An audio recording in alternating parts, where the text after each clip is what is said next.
বিবিসির সাম্প্রতিক এক জরিপে দেখা গেল যে বাংলাদেশের আসন্ন জাতীয় সংসদ নির্বাচন নিয়ে জনমতের বিভিন্ন আভাস পাওয়া যায়, একটা সুস্পষ্ট আভাস পাওয়া গেছে। কি সেটা? এতে দেখা যাচ্ছে বিপুল সংখ্যক আসনে জিতে মানে ক্ষমতায় আবারও আসীন হতে যাচ্ছে আওয়ামী লীগ। যে আওয়ামী লীগ নির্বাচনে অংশ নিতে পারবে কিনা সেটি বড় প্রশ্ন, কিন্তু জরিপে এই ফলাফল এসছে। এরকম গত 14 মাসে অনেকগুলো জরিপ হয়েছে এবং দু একটি বাদে সবগুলোতে আওয়ামী লীগে কিন্তু সরকার গঠনের মতো আসন পেয়েছে, এটি আমরা দেখেছি। আজকে আমি জরিপ নিয়ে আসলে কথা বলতে চাই না, বলবো না। বাংলাদেশের নির্বাচনমুখী রাজনীতির ভবিষ্যৎটা আপনি কি দেখেন এই মুহূর্তে যদি আপনাকে প্রশ্ন করি? দেশের সক্রিয় রাজনৈতিক দলগুলোর নেতা কর্মীদের বক্তৃতা যদি শোনেন, বয়ান যদি শোনেন, তাহলে বুঝতে পারবেন আওয়ামী লীগ আগামী 50 বছরেও এদেশে রাজনীতি করতে পারবে না। 50 অঙ্কটি কেন বললাম? সত্যি সত্যিই আমাকে একাধিক ব্যক্তি, আমার প্রিয় কাছের মানুষ একাধিক জন বলেছেন, ভাই আপনি লিখে রাখেন আগামী 50 বছর আওয়ামী লীগের কোনো খাওয়া নাই। শব্দটা বললাম, এই খাওয়া শব্দটাই তারা ব্যবহার করেছে, কারণ এখন তারাই খাওয়ায় ব্যস্ত। যাই হোক, এতে আমার কোনো মনোবেদনা নেই, কারণ আমি আওয়ামী লীগ করি না, আমি কোনো দলই করি না, সেটা ভিন্ন আলাপ। তবে রাজনীতির অতি ক্ষুদ্র একজন বিশ্লেষক হিসেবে আমি আমার মত প্রকাশ করতেই পারি, তাই না?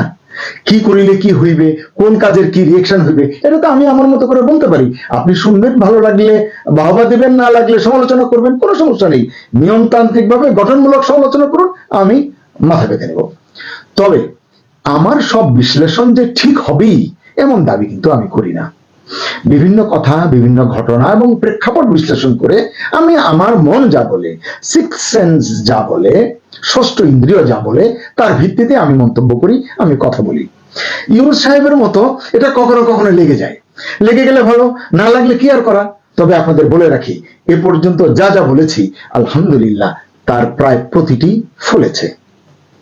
সে আরেক প্রসঙ্গ। তবে এবার শুনলাম শেখ হাসিনাকে নাকি পুনরায় প্রধানমন্ত্রীর চেয়ারে দেখতে চান স্বয়ং মার্কিন প্রেসিডেন্ট ডোনাল্ড ট্রাম্প। এটি আমার শোনা কথা, শুনে আমি অবাক হয়েছি। গতকাল রাতে আমার অতি প্রিয় এক ভাই যুক্তি, তর্ক, ব্যাখ্যা, বিশ্লেষণ দিয়ে আমাকে বুঝিয়েছেন। আমি তার কথায় কনভিন্স হয়েছি। কি সেটা? যে ট্রাম্পও নাকি চান এখন হাসিনা আবার ক্ষমতায় ফিরুন, বাংলাদেশের ক্ষমতায় ফিরুন। এর মানে কি? মানে হলো হাসিনা প্রধানমন্ত্রী ছিলেন, প্রধানমন্ত্রী হিসেবে ফিরতে পারেন, এটা কি? হয়তো এরকমই। এতদিন শুনেছি ভারত সরকার, বিশেষ করে নরেন্দ্র মোদী এবং তার কোর ক্যাবিনেট শেখ হাসিনাকে আবারও বাংলাদেশের ক্ষমতায় দেখতে চান। কিন্তু ভারত যুক্তরাষ্ট্রের সাম্প্রতিক যে টানাপোড়েন আমরা দেখেছি, শুল্ক, পাল্টা শুল্ক, নানান কিছুতে, ইন্দো প্যাসিফিক ইস্যুতে, পাকিস্তানের সঙ্গে, চীনের সঙ্গে, এসব নিয়ে আমার কাছে যেটা মনে হচ্ছিল যে এই ভারত এবং যুক্তরাষ্ট্রের যে রেসিপি, এটি আসলে ঠিকভাবে কুক হচ্ছিল না। তাহলে এখন এমন কি হলো যে হঠাৎ করে এইরকম একটি মন্তব্য, এরকম একটি বিষয় আমাদের সামনে এলো, যেটাকে কেউ গুজব বলবেন, কেউ বলবেন হ্যাঁ হতে পারে, সেই তর্কে যাচ্ছি না। সূত্র জানালো, প্রথমত মার্কিন ডিপ স্টেট এখন আর ঘুমটা খুলে খেলতে চাইছে না। মানে বাংলাদেশে মার্কিন ডিপ স্টেট যা করার করে ফেলেছে, তাদের যে টার্গেট ছিল সেদিকে তারা খুব বেশি দূর এগোতে পারছে না, এখন আর তারা এগোতে চাচ্ছে না, এরকমই তথ্য। কারণ কি? কারণ হচ্ছে যে আশা নিয়ে তারা ইউনূসকে চেয়ারে বসেছিল, টুকটাক বেচা বিক্রি ছাড়া, গম বেচা এটা সেটা ছাড়া, আসলে আমেরিকার খুব একটা বড় কোনো আশা এখন পর্যন্ত পূরণ হয়নি। পূরণ হওয়ার পথে আছে কিছুটা, মানে ইউনূস পূরণ করতে পারেননি। উল্টো শেখ হাসিনার নেতৃত্বে যে মিরাকেল বাংলাদেশ, মানে বাংলাদেশকে মিরাকেল বাংলাদেশ অনেকে বলেছেন কয়েক বছর আগেও, বিশ্বকে তাক লাগিয়ে দিয়েছিল, সেই সম্ভাবনাময় দেশটি আবারও তলাবিহীন ঝুড়ি হওয়ার পথ ধরেছে। এটি এখন সকলে বলছে। কেন বলছে?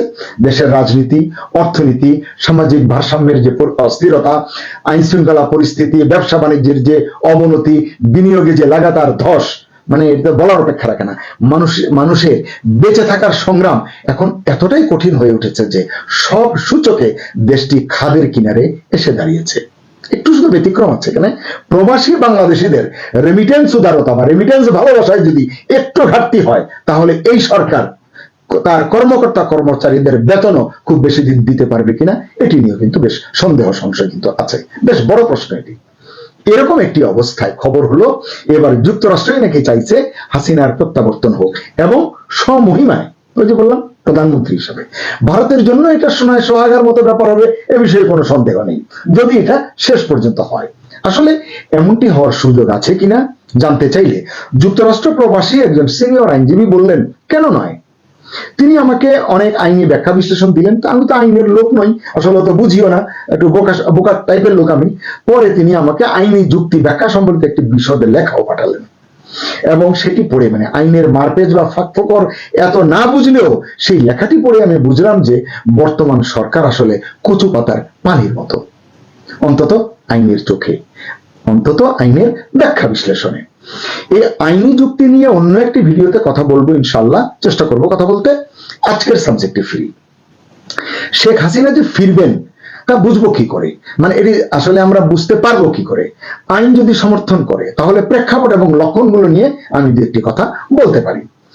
সম্প্রতি যে 6টি মানবাধিকার সংগঠন স্পষ্ট করে ইউনুসকে খোলা চিঠিতে যা বলেছে, তার মধ্যে অন্যতম গুলো তো আপনারা জানেন যে আগামী জাতীয় সংসদ নির্বাচন সুষ্ঠু, অবাধ এবং নিরপেক্ষ করতে হবে। আজকে পর্যন্ত এটির কোনো লক্ষণ আমি দেখি না। এতে সব রাজনৈতিক দলের অংশগ্রহণ নিশ্চিত করতে হবে, এটি তারা বলছে। ইউনুস সরকার সেটি মনে করে না। তারা আওয়ামী লীগকে বাদ রাখবে, জাতীয় পার্টিকে বাদ রাখবে, হয়তো চাইলে অন্য কাউকেও বাদ রাখবে, তারা তাদের মতো করেই খেলবে, এমনটি তারা চাচ্ছে। অর্থাৎ অন্তর্ভুক্তিমূলক নির্বাচন আয়োজন করতে হবে, এই কথাটি যে ওই 6টি সংগঠন বলছে, এবং আওয়ামী লীগের কার্যক্রমে যে নিষেধাজ্ঞা দিয়েছে এই সরকার, সেটিও প্রত্যাহার করতে হবে, এটি বলেছে। কিন্তু সরকার এসব বিষয়ে কোনো মন্তব্য করছে না, এখনো চুপ করে আছে। তবে আমার মনে হয় বেশি দিন সরকার চুপ করে থাকতে পারবে বলে মনে হচ্ছে না। তখন অবশ্যই প্রেক্ষাপট বদলাতে সময় লাগবে না। কিছুদিন আগে প্রফেসর ইউনুস তো বলেছেন এক সাংবাদিকের সঙ্গে, মানে নানান ভাবে বলতে গিয়ে তিনি একেবারে প্যাচ লাগিয়ে দিয়েছিলেন। একবার বলছেন যে নিষিদ্ধ হয়েছে, আবার বলেন নিষিদ্ধ হয়নি, একবার বলছেন নির্বাচন করতে মানে তাদের প্রত্যাহার যেন সব হতে পারে, আবার বলছেন তারা নির্বাচন করতে পারবে না। নানাবিধ পেঁচাল, ওই আলোচনা না যাই। গণতান্ত্রিক বিশ্বের আহ্বান উপেক্ষা করা সহজ হবে না। ওই যদিও এরপরে 6টি সংগঠনের পরে গণতান্ত্রিক বিশ্বগুলো বিশ্ব মোড়লরাও বলে, তখন কিন্তু ইউনুস সরকারের পক্ষে সেটি উপেক্ষা করা সহজ হবে না। শুনলাম সেই লক্ষ্যেই নাকি বিভিন্ন জায়গায় বিভিন্ন রকমের কাজ হচ্ছে। যাক সেটা। আবার দেশের ভিতরে দেখি দ্রব্যমূল্য অস্বাভাবিক হারে বেড়ে যাওয়ায় মানুষের জীবন যাপন কষ্টকর হয়ে পড়েছে, এটি আমরা সকলেই জানি। দারিদ্র্যের হার বাড়ছে লাফিয়ে লাফিয়ে। চুরি, ছিনতাই, চাঁদাবাজি, জবরদখল, ডাকাতি, ধর্ষণ, এগুলো তো রীতিমতো মহামারীর পর্যায়ে পৌঁছেছে। নারীরা পদে পদে লাঞ্ছনার শিকার হচ্ছেন। প্রবীণরা সামাজিক নিরাপত্তা বেষ্টনীর অভাবে ধুকে ধুকে জীবনযাপন করছেন। এরকম অনেক কথা বলতে পারবো, ভিডিও বড় করে কোনো লাভ নেই। এখন মানুষ সুযোগ পেলেই ক্ষোভ প্রকাশ করছেন। সোশ্যাল মিডিয়ায় দেখুন, নারী, পুরুষ, যুবক, প্রবীণরা বলছেন আগেই ভালো ছিলাম, এখন যে দুর্গতিতে পড়েছি এ থেকে বাঁচতে শেখ হাসিনার বিকল্প নেই। অনেকেই শেখ হাসিনাকে চায়। এরকমও কিছু তথ্যপত্র আমি সংগ্রহ করেছি, আমি একটি ভিডিও করব বলে আশা করছি। নারীরা বেশি সোচ্চার, তারা উগ্র মৌলবাদের এক প্রকার হুমকির মুখে আছেন বলে মনে করেন অনেক বিশ্লেষণ। বাংলাদেশে নারীর সংখ্যা পুরুষের সমান বা কিছুটা বেশি, অর্থাৎ ভোটারদেরও বড় অংশ মহিলা। তো এই লাঞ্ছিত, বঞ্চিত, অবহেলিত নারীরা সুযোগ পেলেই আওয়ামী লীগকে আবার বাছাই করবে বা করতে চায়, এটা তো রকেট সায়েন্স না। সবাই তো নিজের ভালোটা খোঁজে। এরপর রয়েছে মৌলবাদী শক্তির উত্থান, এই ইস্যুটি। এটি পশ্চিমাদেরও হতাশ করেছে। সবাই এখন বলছে ইউনুসের আমলে মৌলবাদী শক্তির উত্থান অস্বাভাবিক হারে বেড়েছে। গত 14-15 মাসে সংখ্যালঘুদের উপর যে সমস্ত নির্যাতন হয়েছে, যেসব নিপীড়ন হয়েছে, মন্দির ধ্বংস হয়েছে, মাজার ধ্বংস হয়েছে, এরকম হিংস্র রাজনীতি বাংলাদেশ সম্পর্কে বিশ্ববাসীকে ভীত সন্ত্রস্ত করে তুলেছে, ইউনুসের ইমেজকে প্রশ্নবিদ্ধ করছে। বাংলাদেশেরও অনেক মানুষ মনে করেন আওয়ামী লীগ আবার ক্ষমতায় এলে এই মৌলবাদী শক্তির উত্থান নিয়ন্ত্রণে আসবে। বাংলাদেশের সামাজিক সাংস্কৃতিক বিন্যাসটাও গত 14-15 মাসে কেন যেন এক প্রকার কোণঠাসা হয়ে পড়েছে। এই গোষ্ঠীও চায় আসলে ক্ষমতার একটা পালাবদল, এবং তাদের এই পালাবদলে প্রথম পছন্দ আওয়ামী লীগ, বুঝতে অসুবিধা হয় না, এবং এটি কিছুতেই বিএনপি নয়। যুক্তরাষ্ট্র এখন বুঝতে পারছে ইউনুসের কাঁধে ভর দিয়ে যা যা পেতে চাইছে তারা শেষ পর্যন্ত এর কোনটি হয়তো পাবে না, বরং মাঝপথে বাংলাদেশের একটি বৃহৎ জনগোষ্ঠীর মনে যেভাবে মার্কিন বিদ্বেষ বাড়ছে তা বিশ্ব মোড়লের ইমেজের জন্য মোটেই শুভ নয়। তাই তারাও চায় বাংলাদেশ তার আসল ট্র্যাকে ফিরুক। হতে পারে মৌলবাদ নিয়ন্ত্রিত হোক, এটি তারা চাইতে পারে, যেটা শেখ হাসিনা ছাড়া আর কারো পক্ষে সক্ষম ভাবে নিয়ন্ত্রণ করা সম্ভব নয়। এটি দেশের মানুষ, বিদেশের মানুষ সকলেই বিশ্বাস করে। এছাড়া আঞ্চলিক যে ভূ রাজনীতির কথা আমরা বলি, সেই ভূ রাজনীতিতে শেখ হাসিনা যেভাবে ভারসাম্যের রাজনীতি করেছেন, চীন, ভারত, রাশিয়া, মানে যুক্তরাষ্ট্র, মানে এগুলোর প্রেক্ষাপটে ভারসাম্যের রাজনীতি এবং অর্থ পরিচালনার ক্ষেত্রে তিনি যে মুন্সিয়ানা দেখিয়েছেন তা এখন অনেকেই প্রশংসা করছেন। মার্কিন যুক্তরাষ্ট্র ভালোভাবেই বুঝতে পারছে তারা যদি এখনই হাসিনার পক্ষের স্রোতে না মিশে যায়, আজ হোক কাল হোক, এই মার্কিন বিরোধী অবস্থানের কারণে, মানে বাংলাদেশের যে মার্কিন বিরোধী মনোভাব তৈরি হবে, এর কারণে একসময় বাংলাদেশে ঠিকই আওয়ামী লীগের প্রত্যাবর্তন সহজ হবে, হয়তো বিলম্বিত হবে, তখন আমেরিকার আমছাড়া দুটোই যাবে। শেখ হাসিনা যেইভাবে আমেরিকার বিরুদ্ধে কথা বলেছেন, এটি সমীচীন কিনা সেটি অন্য প্রশ্ন, কিন্তু তিনি বলতে পারেন, এটি কিন্তু সকলের মাথায় মগজে থাকা দরকার। তার চেয়ে আমেরিকা এখন বলতে পারবে, স্রোতে মিশে গিয়ে বলতে পারবে কি, তারা গণতন্ত্রের পক্ষে এবং মৌলবাদী শক্তির বিরুদ্ধে, এতে তাদের ইজ্জতটা হয়তো রক্ষা পায়। শেষ করি, বাংলাদেশে যে এখন গণতন্ত্র নেই, মৌলবাদী শক্তি যে মাথাচাড়া দিয়েছে, এটা নতুন করে বলবার আসলে দরকার নেই। তাই এই পুরো ভিডিওটিকে, আমার কথাগুলোকে যদি গুজবও মনে হয় আপনাদের, আমি কেন জানি মনে করি এই বিশ্লেষণটাই হয়তো অচিরেই সত্য হতে চলেছে। প্রকারভেদটা হয়তো বদলাতে পারে, ধরনটা হয়তো বদলাতে পারে, সময়ের হেরফের হতে পারে, কিন্তু বদলাবে জরুর। বাংলাদেশে পাক আর্মির তৎপরতা, বাংলাদেশের কত পার্সেন্ট মানুষ এটাকে পছন্দ করছে, এই প্রসঙ্গটা নিয়ে আপনাদের সাথে এই মুহূর্তে কথা বলবো। আপনারা পরিবর্তিত বাংলাদেশ নতুন বাংলাদেশে দেখছেন যে গত 15 মাসে পাকিস্তান আর্মির সামরিক সফর এবং বেসামরিক সফর মিলিয়ে 10-এর বেশি, 10টার মতো সফর হয়ে গেছে ইতিমধ্যে। এই মুহূর্তে বাংলাদেশে গত 15 মাসে বাংলাদেশে পাকিস্তান যতবার এসছে, পৃথিবীর কোনো দেশ গত 15 মাসে এতটা সফরে আসেনি। এবং এই সফরগুলোর ফলে নানা রকম অগ্রগতি হয়েছে পাকিস্তানের সঙ্গে। পাকিস্তানের করাচি থেকে চট্টগ্রাম বন্দর সমুদ্রপথে প্রথমবারের মতো স্বাধীনতার পরে জাহাজ চলাচল চালু হয়ে গেছে। বিমান চলাচলটা বাকি আছে দু দেশের সরাসরি। বিমান চলাচলটা চালু হতে পারছে না, এর অন্যতম প্রধান কারণ হচ্ছে যে ভারতের অনুমতি লাগবে। ভারতের আকাশ ব্যবহার করে ঢাকা, ইসলামাবাদ বিমান চলাচল করতে হবে, কিন্তু সেই অনুমতিটা আসলে এখনো পর্যন্ত পায়নি এবং পাবেও না। বিমান চলাচলটা করতে পারবে না।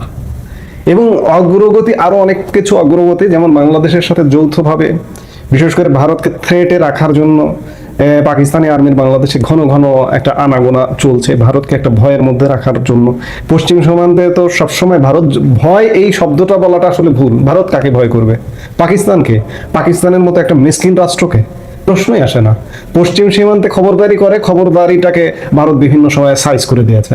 সর্বশেষ গত মে মাসেও সাইজ করতে দেখলাম আমরা।